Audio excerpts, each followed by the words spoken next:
El informe que últimamente sacamos fue que 6 de cada 10 hogares inquilinos hoy recurre a algún tipo de estrategia financiera para poder solventar el gasto de los hogares.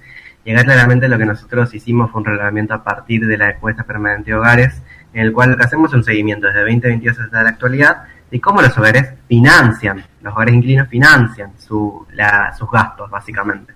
Y en ese sentido nosotros encontramos que en el 2022 el 46% recurrió a algún tipo de estrategia, y hasta el 2024, donde hubo una escalada inflacionaria en definitiva entre estos 3 años, básicamente, tenemos una población inquilina que desahorró, que se iba comiendo los ahorros para bancarse los descalces financieros. Pero también lo que fue creciendo fueron los préstamos bancarios. Entonces, vos tenés préstamos bancarios, préstamos familiares y desahorros como las principales estrategias, y a partir de eso el crédito bancario pasó de un 10 a un 18%. ¿Esto qué nosotros nos preocupa? La sostenibilidad de los hogares. Pero en el fondo hay una espiral de insolvencia que se vuelve estructural en el país, que lo vemos después cuando, por ejemplo, ¿qué pasa cuando un inquilino llega a no cubrir sus gastos? Y lo primero que patea no es pedir el préstamo al banco, sino primero patear las expensas, por ejemplo, o dejar de pagar impuestos. Entonces, ya ahí estamos atentando contra la falta de pago con el consorcio a través de las expensas y el Estado a través de los impuestos. Después vemos con el préstamo bancario, por ejemplo, en consorcios es 17% la mora, en bancarios el 15% y en no bancarios, que sería por ejemplo la fintech como Mercado Pago, Brubank, Ualá, es del 25%. Entonces, lo que termina pasando es, la morosidad aumenta y lo que nos habla es que las personas hoy no pueden sostener los gastos que tienen. Y ahí nosotros decimos, bueno, a ver, la deuda no es mala en sí. Ahora, cuando la ponemos en contexto, empezamos a entender qué tipo de herramientas tienen estas personas. Lo fundamental a entender es, si tenés un 41% de los inquilinos que tiene un ingreso total familiar de 1.300.000, el alquiler probablemente se lleve entre el 53 al 62% de ese ingreso. ¿Qué queda después de eso? ¿Y para qué lo usa? ¿Y qué tiene que ajustar? Y ahí son 3 estrategias básicamente. O ajustás la cuestión habitacional, que es decir, o traes otra persona para que viva con vos y aumenta el tamaño del hogar, o te vas a un lugar más chico, un más lejano, un poco más barato. Lo otro es, empezás a trabajar más, aumenta la sobreocupación, 19% de sobreocupación en el caso de los inquilinos, que es lo que nos permite entender es, hoy con los salarios que hay no alcanza. Y por último, por ejemplo, en el caso de los jóvenes, pueden volver a la casa de los padres, se empieza a reestructurar la cuestión habitacional, pero aparece la deuda o la postergación de pagos por parte de obligaciones por parte de estos hogares. Cuando uno tiene que pensar el presente y tiene que resolver la emergencia, uno se inhabilita a pensar futuro. Entonces, ¿qué es lo primero que empieza a pasar?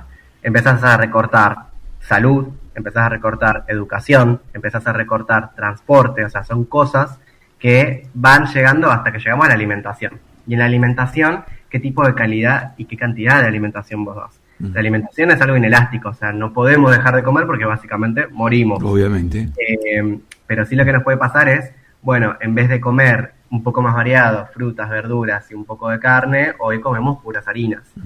Si no hacemos los controles médicos necesarios, y lo más probable es que nosotros lo que estemos viendo es una prevalencia, sobre todo en el norte argentino, de enfermedades crónicas no transmisibles. El no control de diabetes, de cardiopatías, de obesidad, entre muchas otras cosas, termina después impactando en el sistema de salud. Entonces, fíjate que esto es una espiral. O sea, cuando uno termina ajustando en un lugar que es tan básico, lo que termina pasando es que en el futuro los problemas se agravan o se vuelven más estructurales, en verdad.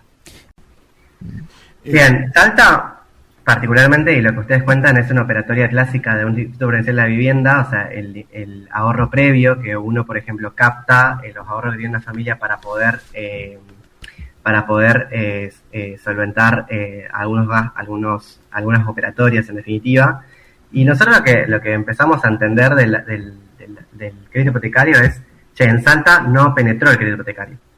Y en definitiva es el Estado, o sea, el salteño está como más acostumbrado que el Instituto Provincial de la Vivienda sea el que articule esas cosas. Entonces, fíjate que hoy, por ejemplo, la cuota de un crédito hipotecario está muy parecido, e incluso en algunos casos mucho más bajo que un alquiler.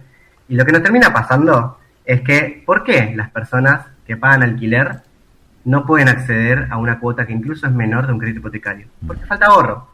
Y es lo que volvemos al inicio del informe. Los inquilinos les ahorraron un montón este tiempo.